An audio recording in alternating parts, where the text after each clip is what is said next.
Friends, आज की video में अपन डिस्कस करने वाले हैं राजस्थान यूनिवर्सिटी सिलेबस 2024-25, जिसमें इतिहास सब्जेक्ट के जो स्टूडेंट हैं बीए पार्ट सेकंड में जो थर्ड सेमेस्टर में आपका पेपर लगने वाला है मध्यकालीन भारत का इतिहास, जो 1200 ईस्वी से 1761 ईस्वी तक इसमें आपको इतिहास पढ़ाया जाएगा भारत का, जिसे अपन मध्यकालीन भारत का इतिहास नाम देते हैं। इन थर्ड सेमेस्टर और फोर्थ सेमेस्टर पर मैंने डिटेल से वीडियो बनाई थी इतिहास सब्जेक्ट पर ही, जिसमें दोनों बुकों के बारे में मैंने बढ़िया तरीके से एग्जाम पैटर्न, कितने अंकों के क्वेश्चन आने वाले हैं, कितने अंकों का पेपर रहने वाला है, उसमें थर्ड सेमेस्टर और फोर्थ सेमेस्टर दोनों पेपरों के बारे में मैंने बढ़िया तरीके से बताया है। यदि आपने वो वीडियो नहीं देखी है तो उसका लिंक डिस्क्रिप्शन बॉक्स में मिल जाएगा, या आप हमारा टेलीग्राम ग्रुप ज्वाइन कर सकते हो। वहाँ पर भी मैं उसका जो लिंक होता है, जो भी वीडियो होती है, जो भी नोटिफिकेशन होते हैं, वहाँ पर मैं डाल देता हूँ। तो आज की वीडियो अपन के लिए स्पेशल रहेगी। इसमें 4 यूनिटों में आपका पेपर बांटा गया है। नमस्कार दोस्तों, मेरा नाम विनोद और आप देख रहे हैं दायरे स्टडी पॉइंट। और आज की वीडियो में अपन बढ़िया तरीके से इसको समझ लेते हैं।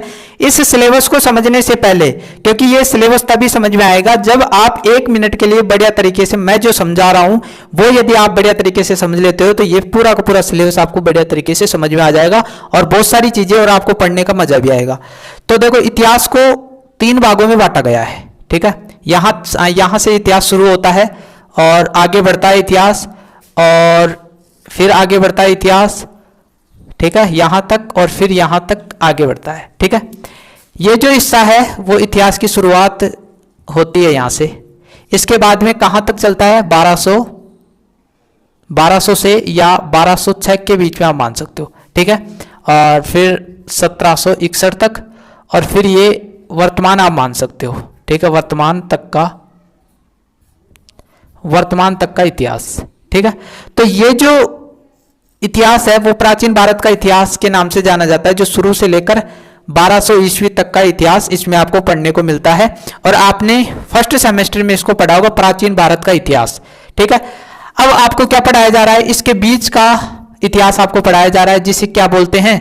मध्यकालीन भारत का इतिहास, ठीक है। लिखा भी हुआ है यहां पर, देखो यहां पर मध्यकालीन भारत का इतिहास 1200 ईस्वी से 1761 ईस्वी के बीच। ये थर्ड सेमेस्टर है, एस का मतलब सेमेस्टर है, थर्ड सेमेस्टर की बुक है।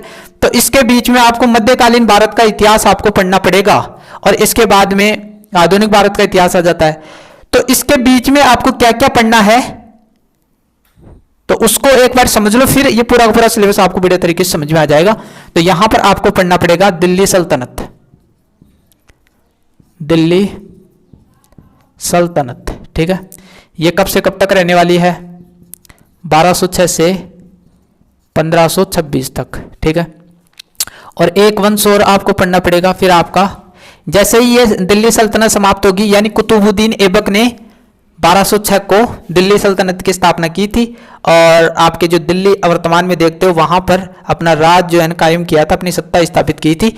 और फिर इसके बाद में दिल्ली सल्तनत पर बहुत सारे जो वंश हैं वो आए, और फिर 1526 तक ये दिल्ली सल्तनत जो समाप्त हो जाती है। और इसके बाद में जस्टिस बाबर की एंट्री होती है 1526 को, ठीक है। 1526 से लेकर आप मान सकते हो 1761 तक, ये इसके बीच में कौन सा साम्राज्य आएगा? मुगल साम्राज्य, ठीक है। ये मुगल साम्राज्य आपको पढ़ना पड़ेगा। 1761 के बाद में थोड़ा बहुत और पढ़ना पड़ेगा, जिसमें ये सारी चीजें आपको पढ़नी पड़ेंगी। अब आपको बढ़िया तरीके से पूरा सिलेबस समझ में आएगा, ठीक है। तो मैं थोड़ा सा मिटा देता हूं इसको, इसके बाद में आगे की कहानी अपन स्टार्ट करते हैं। तो आपके सिलेबस टोटल 4 यूनिटों में बांटा गया है। प्रत्येक यूनिट से 2 क्वेश्चन आने वाले, यानी टोटल आपके बड़े क्वेश्चन 8 आएंगे। 2 क्वेश्चन आने वाले हैं, जिनमें से आपको 4 करना होगा। और वो पेपर पैटर्न उसमें समझाया था, उसमें मैंने बढ़िया तरीके से समझा रखा है कौन सी यूनिट से कितने क्वेश्चन आते हैं, और मैं ये भी बताऊंगा कि कहां से क्वेश्चन बन सकता है। तो यहां पर आपके सामने दिख रहा है दिल्ली सल्तनत काल के जितने भी स्रोत हैं, यानी दिल्ली सल्तनत के बारे में आखिरकार में अपन को जानकारी कैसे प्राप्त होगी। ये दिल्ली सल्तनत आप देख रहे हो 1206 से 1526 ईस्वी तक का जो इतिहास है वो हमें कैसे प्राप्त हुआ? कुछ तो साधन होंगे ना।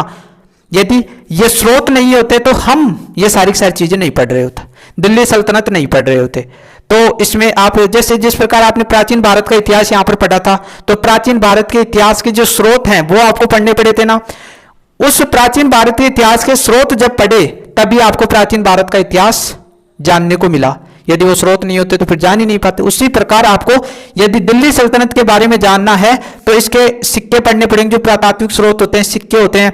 जैसे साहित्यिक स्रोत में जो कुतुबुद्दीन ऐबक हुआ और इस वंश में जितने भी शासक हुए, जैसे आप गुलाम वंश देखते हो, इसमें खिलजी वंश देखते हो, तुगलक वंश देखते हो, सैयद वंश देखते हो, लोधी वंश देखते हो, तो इनमें जितने भी विद्वान रहे वो कोई ना कोई ग्रंथ की रचना की है, किताबों की रचना की है, उससे हमें इसके बारे में जानकारी मिलती है। तो ये आपको पढ़ना पड़ेगा और ये इंपॉर्टेंट है, इंपॉर्टेंट है ये इससे क्वेश्चन बनता ही है, ठीक है, बार बार क्वेश्चन इससे बनता है, बड़ा क्वेश्चन। इसके बाद में दूसरा पॉइंट, तुर्की आक्रमण और राजपूत प्रतिरोध। देखो ये जो तुर्की है ना, तुर्क पहले देश हुआ करता था, अभी भी देश है, ठीक है। तो ये आप यहां पर देख रहे हो, ये दक्षिणी पश्चिमी एशिया है, ठीक है। और यहां पर है ना जो तुर्की एक देश है, तो इस तुर्की देश से जो आप मोहम्मद गोरी का नाम सुनते हो, वो मोहम्मद गोरी है ना, जो यहां से मोहम्मद गोरी जो है ना, वो यहां से भारत पर इसने आक्रमण किया। जैसे अफगानिस्तान यहां पर है, उसको जीतता हुआ आगे बढ़ा, फिर पाकिस्तान तो पहले हुआ ही नहीं था, यानी एक ही थे सारे, पाकिस्तान अफगानिस्तान ये सारे भारत के तो हिस्से थे। तो इन एरियो को ये जीतता हुआ इसने भारत के अंदर एंट्री मारी और यहां से ही धीरे धीरे शासकों को जीतता हुआ आगे बढ़ता है। और इसमें ये यहां पर आप राजस्थान देखते हो, यहां पर राजस्थान है ना जो इसके रुकावट बन रहा था, राजपूतों ने इसको रोकने का प्रयास किया। मोहम्मद गोरी के साथ में पृथ्वीराज चौहान जो था, उसका युद्ध हुआ था, आपको पता है 1191 को तराइन का प्रथम युद्ध हुआ, उसमें मोहम्मद गोरी है ना जो हार गया था, पृथ्वीराज चौहान जीत गया था। लेकिन तराइन का जो सेकंड युद्ध हुआ था, पृथ्वीराज जो चौहान है ना वो उस युद्ध में हार गया था। तो राजपूतों का शासन था यहाँ पर, और राजपूतों ने जो तुर्क आक्रमण था उसका किस प्रकार सामना किया, और आखिरकार में पृथ्वीराज चौहान यहाँ पर हार जाता है। सेकंड जो तराइन का युद्ध था, मोहम्मद गोरी जीत जाता है और वो आगे बढ़ता है। और फिर बाद में धीरे धीरे आप देखोगे कि यहाँ पर जो दिल्ली है उस पर इन मुसलमानों ने अधिकार कर लिया, और फिर दिल्ली सल्तनत की स्थापना हुई, जिसमें कुतुबुद्दीन ऐबक प्रथम शासक बना था। और पहले जो दिल्ली को जीत लेता था ना, दिल्ली को जो जीत गया ना, वो पूरे अधिकतर है ना जो इस हिस्से से ऊपर ऊपर के जो साम्राज्य था उस पर अधिकार कर लेता था। तो किस प्रकार राजपूतों ने रोका उसको, क्या वो सफल हुए, क्या असफल हुए, असफलता के क्या कारण रहे, वो सारी चीजें आपको पढ़ना पड़ेगा, ठीक है। इसके बाद में आपको पढ़ना पड़ेगा दिल्ली सल्तनत की स्थापना किस प्रकार हुई। तो यहाँ पर जो स्थापना हुई, इसमें कुतुबुद्दीन ऐबक है ना जो प्रथम शासक बना, गुलाम वंश, ठीक है। इसमें 5 वंश आते हैं, वैसे वैसे मैं बता देता हूँ आपको। गुलाम वंश वीडियो थोड़ा लंबा हो सकता है, लेकिन चीज़ें मैं आपको बढ़िया तरीके से समझा रहा हूँ। इसके बाद में आपको खिलजी वंश देखने को मिलेगा, ठीक है। अलाउद्दीन खिलजी नाम सुनते हो, इसमें इंपॉर्टेंट शासक आएगा। पहला ये, दूसरा ये, तीसरा तुगलक वंश, ठीक है। चौथा पढ़ोगे सैयद वंश, और 5वां पढ़ोगे लोधी वंश। अंतिम शासक इब्राहिम लोधी था, ठीक है। तो 5 वंश आप पढ़ोगे। प्रथम जो राजवंश हुआ, इसका प्रथम शासक कौन था? कुतुबुद्दीन ऐबक। उसने दिल्ली सल्तनत की स्थापना की, और फिर किस प्रकार दिल्ली सल्तनत ने अपने पैर जमा लिए भारत में, वो इसमें पढ़नी पड़ेगी, ठीक है।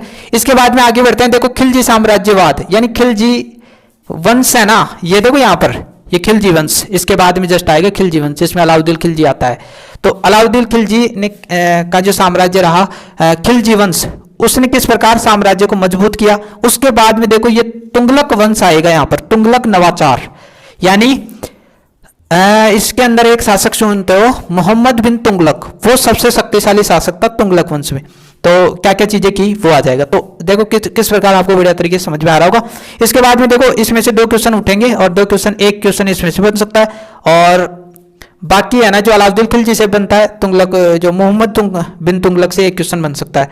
तो इस प्रकार ही पढ़ना पूरा, ये आपको बढ़िया तरीके से, ये आगे बहुत काम आएगा आपको। यूनिट सेकंड जो देख रहे हो, प्रांतीय राज्यों का विकास, प्रांतीय राज्यों का किस प्रकार विकास हुआ, जिसमें बहमनी और विजयनगर साम्राज्य का किस प्रकार योगदान रहा, ठीक है। इसके बाद में आपको पढ़ना पड़ेगा आगे, देखो मुगल काल के स्रोत। यहां पर देखो ये पूरा का पूरा वंश समाप्त हो गया। इससे पीछे पीछे हमने जो भी सिलेबस देखा वो किसका था? दिल्ली सल्तनत का। यहां तक क्लियर हो गया आपकी बात। अब अपन जो आगे हमने देखा था मुगल साम्राज्य, उसमें स्रोत जानने होंगे, और मुगल साम्राज्य की जानकारी प्राप्त करने के लिए कौन कौन से स्रोत हैं, यदि इनको नहीं जानोगे तो नहीं बता पाओगे। जिसमें जैसे बाबरनामा, यदि बाबरनामा नहीं होता तो हमें अकबर के बारे में कोई जानकारी नहीं प्राप्त होती, हमें पता ही नहीं चलता कि अकबर नाम का कोई व्यक्ति था। बाबरनामा स्वयं बाबर ने लिखी, अपने बारे में जानकारी देता, अपने साम्राज्य के बारे में जानकारी देता। अबुल फजल ने आईने अकबरी लिखी, यदि वो नहीं होती तो हमें अकबर के बारे में जानकारी नहीं मिलती। तो बाबर, हुमायूं, जहांगीर, शाहजहां, अकबर, औरंगजेब, ये पूरे के पूरे शासक किस वंश के हैं? मुगल वंश के हैं। तो इनके बारे में तो जानकारी प्राप्त होनी चाहिए। इसके बाद में देखो नींव, किसने नींव डाली? बाबर ने। मैंने पहले ही बता दिया, बाबर की एंट्री होती है 1526 को, और उसने इस मुगल साम्राज्य की स्थापना की थी। तो यहां तक बातें आपको क्लियर हो गई होंगी। इसके बाद चलते हैं शेरशाह सूरी का उदय और प्रशासन। देखो आपने एक चीज सुना होगा कि शेरशाह सूरी के समय हुमायूं प्रमुख मुगल साम्राज्य का शासक हुआ, जिसके साथ में इसकी भिड़ंत भी हुई थी शेरशाह सूरी की। आपने सुना होगा 1539 चौसा का युद्ध हुआ था ना, एक बिलग्राम का युद्ध था। ये 1540 को आप युद्ध देखते हो, चौसा का युद्ध, ठीक है। 1540 को चौसा का युद्ध हुआ था, तो उसमें हुमायूं और शेरशाह सूरी के बीच में मुठभेड़ हुई थी और हुमायूं को हरा दिया था, ठीक है। तो यहां पर देखो शेरशाह सूरी का उदय किस प्रकार हुआ, इसका प्रशासन कहां तक फैला हुआ था, ये पढ़ना पड़ेगा। इसके बाद में अकबर की बारी आती है। अकबर के अधीन मुगल साम्राज्य का विस्तार किस प्रकार हुआ। अकबर आपको पता है एक महान शासक हुआ है मुगल साम्राज्य का, और उसने मुगल साम्राज्य का विस्तार कहां तक किया वो पढ़ना पड़ेगा, और किस प्रकार अपने साम्राज्य को मजबूत किया, कहां तक उसका साम्राज्य फैला हुआ था। ये पूरा का पूरा एरिया जो है इसके ऊपर इसने है ना जो दक्षिण भारत तक भी कहीं ना कहीं यानी साम्राज्य इसका फैला हुआ था। तो इसने काफी दूर तक है ना जो अपने साम्राज्य का विस्तार कर लिया था। इसके बाद में ये पूरा का पूरा 2 क्वेश्चन इसमें से आने वाले हैं, तो ये स्रोतों से तो क्वेश्चन बनते ही हैं, ठीक है। तो ये सारी चीजें आपको पढ़नी पड़ेंगी। इसके बाद में देखो यूनिट 3 जो है उसमें मुगल राजनीति में नूरजहां की सेना की भूमिका। तो ये नूरजहां कौन थी? जहांगीर की पत्नी थी, ठीक है, जहांगीर की पत्नी थी। और इसका भी है ना जो आखिरकार में मुगल जो साम्राज्य था उसमें इसकी क्या भूमिका रही, किस प्रकार क्या शक्ति में विकास किया, मुगल साम्राज्य की शक्ति में क्या वृद्धि की इसने, वो और इसकी जो सेना थी उसने किस प्रकार इसमें सहायता की मुगल साम्राज्य की स्थिति को मजबूत करने में, वो पढ़ना पड़ेगा। इसके बाद में आपको पढ़ना पड़ेगा मुगलों की दक्कन नीति। अब दक्कन का नाम आपने सुना होगा। देखो यहाँ पर ये जो एरिया है ये दक्कन का पठार है, और इस एरिया में देखो दिल्ली से ये शासन कर रहे थे, और यहां तक कैसे आए वो, किस प्रकार नीति को स्थापित किया, यानी किस प्रकार यहां पर भी जड़ें जमाने का प्रयास किया, कौन सी नीति इन्होंने अपनाई, वो यहां पर पढ़ना पड़ेगा। इसके बाद में देखो मुगल साम्राज्य का अंत हो गया, औरंगजेब अंतिम शासक था प्रमुख रूप से, तो बाकी बहुत सारे शासक हुए थे उसके बाद में, लेकिन वो कमजोर शासक थे। तो यहां पर लास्ट औरंगजेब प्रमुख माना जाता है। ये मुगल साम्राज्य का अंत हुआ। उसके बाद में थोड़ा बहुत आपको और पढ़ना पड़ेगा, शिवाजी का उदय किस प्रकार हुआ, ठीक है। इसके बाद में 1761 तक मराठों का विस्तार कैसे हुआ, तो लास्ट तो 1761 तक ही तो पढ़ना है अपन को। इसके बाद में मुगलों का पतन, औरंगजेब इसमें प्रमुख माना जा सकता है, कठोर नीति अपनाता था, तो उसमें पढ़ना पड़ेगा कि क्या क्या कारण थे, मुगलों की राजनीतिक स्थिति किस प्रकार कमजोर हुई, वो चीजें। इसके बाद में मुगल जो थे उस टाइम राजनीतिक स्थिति कैसी थी, उस टाइम का समाज कैसा था, कितने वर्णों में बटा हुआ था, अर्थव्यवस्था कैसी थी, कौन कौन से व्यापार होते थे, ये चीजें आपको पढ़नी पड़ेगी। यानी कमाई का सोर्स क्या था, संस्कृति पढ़नी पड़ेगी इसमें, और इसकी विशेषताएं पढ़नी पड़ेंगी मुगल साम्राज्य की कि क्या क्या विशेषताएं रही। इसके बाद में आपकी 4th यूनिट आती है राज्य की प्रकृति, प्रशासनिक और कृषि प्रणालियों का विकास। इसके बाद में आपका आता है सामाजिक स्त्रीकरण और समाज। सामाजिक स्त्रीकरण का मतलब क्या है, समाज में कितने स्तर थे, समाज की बात कर रहा है, किस समाज की बात कर रहा है, इसके बीच में जो समाज रहा उसकी बात कर रहा है ये। इसके बाद देखो उलेमा वर्ग था इनके टाइम, मुसलमानों के टाइम। इसके बाद में कुलीनता, किसान वर्ग, किसानों की स्थिति कैसी थी, वैसे तो शुरू से ही किसानों की स्थिति खराब होती आ रही थी, औरंगजेब के समय तो और भी स्थिति खराब हो गई थी, डाउन चली गई थी। क्योंकि इतने टैक्स लाद दिए थे औरंगजेब ने कि इनकी स्थिति और भी डाउन चली गई। दास था यानी दास प्रथा चला करती थी, यहाँ पर दासों की खरीद होती थी, उनका किस प्रकार शोषण होता था। ये महिलाओं की स्थिति, और महिलाओं की स्थिति तो शुरू से ही, और जो मुस्लिम शासक थे उस टाइम महिलाओं की स्थिति और भी खराब हो गई थी, ठीक है, क्योंकि इनके कानून बहुत कठोर होते हैं। तालिबानी जो शासन है वहाँ पर देख लो किस प्रकार की महिलाओं के साथ आज भी है ना, जो कठोर नियम अपनाए जाते, बाहर नहीं निकलोगे, बुर्का पहनोगे, शरीर का एक अंग नहीं दिखना चाहिए, अंदर ही अंदर रहोगे, तो इस प्रकार के कठोर कानून ये लागू करते हैं और आज भी करते हैं, ठीक है। तो जो मुस्लिम कंट्री है वहाँ पर इस प्रकार के कानून आज भी देखने को मिलते हैं। तो इस टाइम तो स्थिति खराब भी होगी, कुछ शासक ऐसे होंगे जिसके टाइम थोड़ी बहुत स्थिति ठीक हो सकती है। इसके बाद में यहाँ पर आप देख रहे हो अर्थव्यवस्था, यानी वही बात है कि किस प्रकार पैसे कमाई का साधन क्या था शासकों का, जैसे उद्योग, कौन कौन से उद्योग चला करते थे, व्यापार, किन क्षेत्रों में व्यापार किया करते थे। तो अब ये जो क्षेत्र यहाँ था तो ये बाहर व्यापार करेंगे, ठीक है, तो व्यापार किन मार्गों से होता था। इसके बाद में शहरी केंद्र, कौन कौन से प्रमुख केंद्र इस टाइम हुआ करते थे।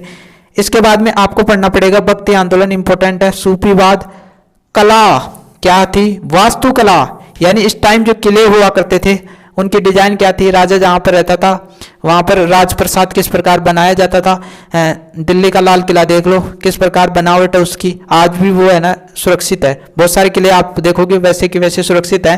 तो आखिरकार में इनकी कला में ऐसी क्या बात थी कि आज भी वो चीज़ें ऐसी की ऐसी हैं। और इसके बाद में साहित्य में थोड़ा बहुत आपको पढ़ना पड़ेगा कि कौन कौन सा साहित्य रचा गया इस टाइम, साहित्य का विकास किस प्रकार हुआ। तो फ्रेंड्स आज की वीडियो में इतना ही, आशा करता हूँ आज की वीडियो अच्छी लगी होगी। यदि चैनल पर नए हो तो चैनल को सब्सक्राइब करो, बेल आइकन को प्रेस करो, क्योंकि इस प्रकार की वीडियो मैं यहाँ पर लेकर आता रहता हूँ। आशा करता हूँ ये चैनल आपके लिए अत्यंत इंपॉर्टेंट होगा, काफ़ी सारी चीज़ें मैं बताता रहता हूँ। यहाँ से जितनी भी हेल्प आपकी हो रही है वो लेते जाइए और पढ़ते जाइए। मिलते हैं नई वीडियो के साथ, तब तक के लिए थैंक यू।